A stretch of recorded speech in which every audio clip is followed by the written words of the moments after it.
It is not a particularly complicated concept and has more to do with sort of words and definitions than it has to do with calculations, but we'll do a little bit of calculating too. Accommodative range is that area, those distances in the real world in which, over which a patient can see. So let's say that we have someone who is emmetropic,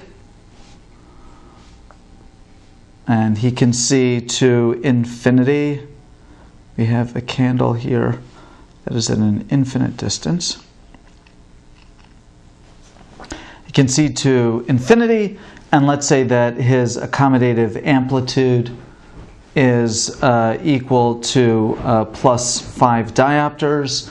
And we know from our discussion of accommodative amplitude that that means that he can see a near object as close as 1/5 of a meter.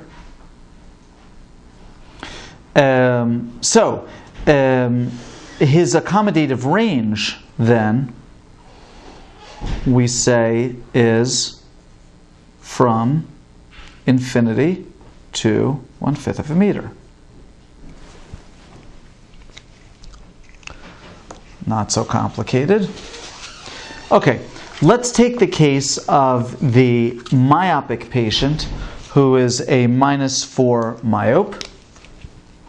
So here we have the -4 myope, which means that the furthest object that he can see is a -4 myope, is something that is 1/4 of a meter from his face.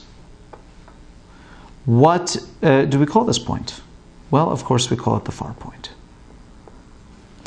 And he can see something that is as close as 1/10 of a meter from his face. And what is this point? This is the near point. We're not going to calculate what the accommodative amplitude is. We've done that before. All that we have to do is say that the accommodative range is from 1/4 of a meter to 1/10 of a meter. More of a description than a calculation. Let's take the case of the hyperopic patient, which is the only one that's even a little bit interesting. And let's say that we have a hyperopic patient, and the hyperopic patient is a +3 hyperope, and let's say that his accommodative amplitude is equal to +5 diopters. I think this is a case that we actually had before in our discussion of accommodative amplitude. So +3 means what? Well, the patient's far point is actually in back of his head, 1/3 of a meter. Okay, here's your metaphysical question for the day. Can the patient see in back of his head? Here's the answer. No, of course not. The furthest that the patient can see is an infinite distance.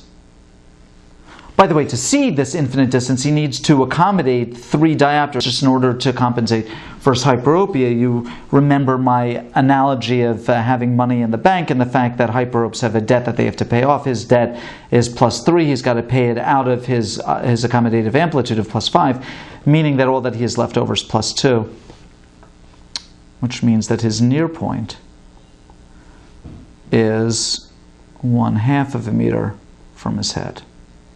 So his accommodative range is not from in back of his head to in front of his head. His accommodative range is from infinity to 1/2 of a meter.